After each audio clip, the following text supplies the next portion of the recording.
on, guys?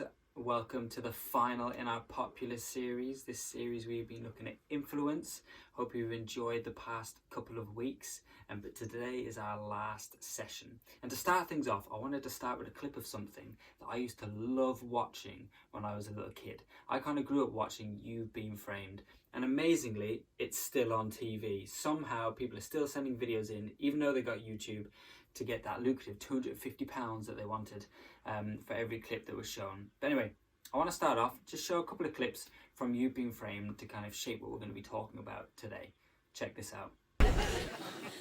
It's the vegan alternative to the chalky egg, the Easter ball. Okay, we are recording with the Easter ball. Whoa. Oh! You wouldn't get that with an egg. Oh, not a good idea. I'd go further and say bad idea. What a tip. No wonder James Corden wants to escape into another reality. He's watching a virtual tour of a salad. Oh dear, he's come across the plum tomatoes. Quick, turn it off before the anchovies turn up. It's a salad niçoise, if you were wondering. And we join Katy Perry. She's programmed every firework in North Kent to attack any female that comes within 100 meters of Orlando Bloom.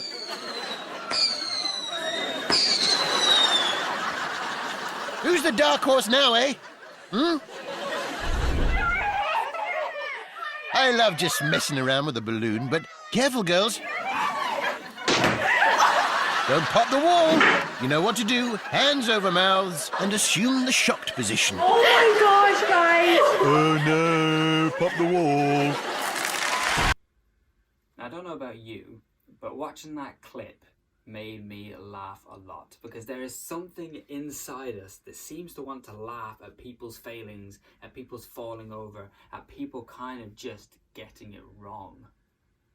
It just kind of tickles us, doesn't it? However, I think it's a little bit different when the shoe's on the other foot, when suddenly that is pointed towards you, when you're the focus of the laughing because maybe you did something wrong, or you failed at something, or maybe you did something and all the attention is now pointing towards you, and actually it's uncomfortable and it's not nice. It's not a great place to be. Because over the past couple of weeks we've been looking at influence, haven't we? We've been looking at how we have the ability to influence people. We have the ability to speak into people's lives for good or for bad. That we can partner with Jesus by giving him whatever it is that we have in order to help influence, so that he can use that to influence things. That we don't have to be the most popular, that we don't have to be the most liked to have influence. But as much as we're able to influence people, it also feels like that influence can be taken away just as quick. It feels like if we do something or you make a step out of line, that actually that influence can go. You've probably seen it happen. You might have seen it happen with your friends. You might have seen it happen with celebrities. Suddenly there's people that you're following that they say something that just is a bit off, and suddenly now you don't really take what they say seriously anymore.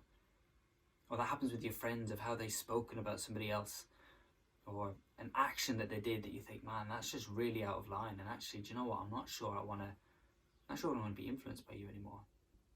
That can happen in our lives as well. Actions that we do, big or even small. It can happen with words that we say about people, about our brothers or our sisters or our parents or our friends, or little small actions. Suddenly we can start to get known as being the one that says this or the one that does this, even though they're just small things. But the more they build up, actually the more it maybe knocks down our influence. And that can be really hard, to suddenly think how you can be influencing somebody, but one thing that you can do can suddenly knock it all down. But I don't think it's the end of the story. I don't think that's where it ends. You get knocked down and that's it. The influence is gone. I think the story carries on.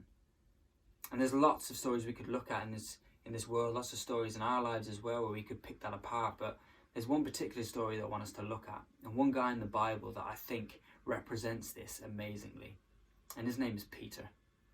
So Peter was a pretty cool guy. In fact, he was actually one of Jesus' closest friends. He was part of a group of 12 people, the 12 disciples, that obviously followed Jesus around, learnt from him, was part of seeing his ministry unfold, and were key in spreading the gospel message after Jesus was gone. And Peter was one of the most influential in doing this, one of the most influential characters in spreading that gospel message far and wide after Jesus had gone. Big player. But you know what? It wasn't always that guy. In fact, actually, this story that we're going to look at is a moment where it almost nearly all came tumbling down. A moment where Peter kind of got it wrong. Luke, who was also one of the disciples, wrote one of the Gospels, and the Gospels are the account of Jesus's life, wrote about this moment where Jesus had just been arrested in the Garden of Gethsemane. Now, Jesus had told his disciples that this was going to happen, but it threw them all into a frenzy. And Peter was there, and he was one of them. After he'd been arrested, Peter decided to follow where they took Jesus in order to see how this played out and what was happening. But in doing so, he tried to blend in as much as he could into the crowd and not draw too much attention to himself. So we're going to follow in Luke. If you want to open your Bibles to find the passage, you can, or it's going to come up on the screen for you to read. We're going to follow and find out what happened in this story. Let's check it out. A servant girl saw him seated there in the firelight. She looked closely at him and said, "This man was with him," but he denied it. "Woman, I don't know him," he said. So I don't know if you caught what's just happened there. We have one of the biggest influences in the Christian teachings completely and utterly denying Jesus. Straight up. Doesn't even know who he is. No, not me. Pfft, I don't even know him. I'm going to wash my hands clean of that, but I haven't a clue who he is. That's pretty big. That's a pretty big dent in someone who supposedly is really influential. That's like one of your best friends just turning around and being like, "No, don't know. No, never seen them, never met them. Yeah, don't even know what you're talking about. Haven't a clue." It's pretty big. And you think that it would have this huge impact on Peter's teaching ability and Peter's influence that he had going from here. And do you know what? I'd love to tell you that the story got better. I'd love to tell you that Peter there and then held up his hands and went, "Oh no, actually, I'm sorry, yeah, I do know him." But he didn't. In fact, he gets asked 2 more times, so 3 in total, and every single time he denies who Jesus is, denies knowing him, denies ever being with him. Complete denial of Jesus. And you think, surely that's the nail in the coffin. That's it. His influence is gone. But the beauty is, that's not how Jesus sees it. Jesus doesn't allow our mistakes to be the end of the story. He doesn't allow it. That's not how he views things. Now, yes, did Peter mess up big time? Did he feel bad? Yes. If you carried on reading in Luke, you find out more about how he then went outside and wept because he knew that he had betrayed his friend. He knew that he'd done something that wasn't great. It massively affected Peter. But Jesus sees this stuff differently. He sees our mistakes differently. He sees us, sees our mistakes, sees our sins, and he forgives. He just wants us to come to him openly, honestly, vulnerably with this stuff. And he forgives. That's what he does. It's there for all of us. And that's what he goes on to do for Peter. Now the story doesn't quite go initially as Peter may have seemed. As we know, Jesus was then taken and killed. He was buried. But amazingly, he rose again 3 days later. And the first thing Jesus did after he rose was he went and he found his friends, he found his disciples. And John writes in his account, John's another one of the disciples, he wrote another one of the Gospels. And in his account, he talks about what Jesus says to Peter after all of this. So let's pick it up in John and have a read. It's going to come up on the screen for you. This is what Jesus said. When they had finished eating, Jesus said to Simon Peter, "Simon, son of John, do you love me more than these?" "Yes, Lord," he said. "You know that I love you." Jesus said, "Feed my lambs." With Jesus' first question, you can see here that he's giving Peter the chance to change the story. He asked Peter, "Do you love me?" And in fact, actually in the whole reading, he asks it 3 times. Just like Peter denied Jesus 3 times, Jesus is asking him 3 times, "Do you love me?" And Peter answers 3 times, "Yes, I love you." And Jesus' response to this is, "Go feed my lambs. Go feed my sheep."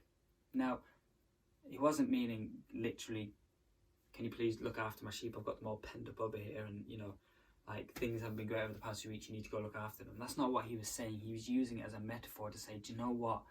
I forgive you. I want you to tap back into that influence that you have. And I want you to use the influence to go on to spread the news of me and to be a huge influence in the gospel reaching thousands of people." Jesus saw Peter as more than his mistakes. He saw him as somebody who had influence, and he forgave. Sin had been defeated. All he had to do was come back and tap back in to that influence that Jesus had for him. And it's the same for us, because what's happened in the past, what has happened already, Jesus says, "I forgive you for that. Come to me, be open and honest. I forgive you, and let me set you off on a new path. Let me set you off on a new path that taps into the influence that I have so that you can do great things." Just like Peter in that story, he was forgiven so that he could tap back into that influence and go on to do great things. Our mistakes are not the end of the story. Jesus has bigger plans. So what does that mean for us today? What does that mean right now? How can we do something about it? Well, I think there's 3 things we can do. First off is ask ourselves the question, what is it that's derailing my influence? What is it that I'm doing or saying or being that is maybe starting to offer another view that isn't great? Maybe it's some things that I'm saying to people, maybe it's some actions that I'm doing that actually I need to come to Jesus with. But I need to lay at his feet and say, "Do you know what? I'm sorry. I'm sorry that I'm doing this. I'm sorry that this isn't what you want." And that leads on to the second thing, which is seeking that forgiveness. Jesus died. Sin is defeated. You are forgiven. We just need to bring it to Jesus. Bring those things, lay at his feet, seek that forgiveness, set off on that new path. And then the third thing is take those small steps. What are the small steps that you feel are right to stop doing those things or to counteract some of the things that you've done? Maybe it's saying sorry to some people. Maybe it's changing the way that you speak to people. Maybe it's changing some actions. Start small. Start with small steps. Doesn't need to be big, massive changes. God isn't looking for that big bang changes happen. God is just looking for you to bring what you have and make those small steps. Your mistakes aren't the end. There's so much more. Jesus just wants you to bring what you have, and he will use that. And he'll use that to influence those around you. So guys, as usual, some questions are going to come up for you to ponder over the coming week. I pray that you would use this time, reflect through the questions, chat to your parents, chat to your friends, drop us a message on Instagram if there's anything that you want to talk about. But start to use those 3 steps. Think about what it is, bring it to God, and then start putting those small steps in. Guys, have a great week, stay safe, and I'll see you again soon. Bye-bye.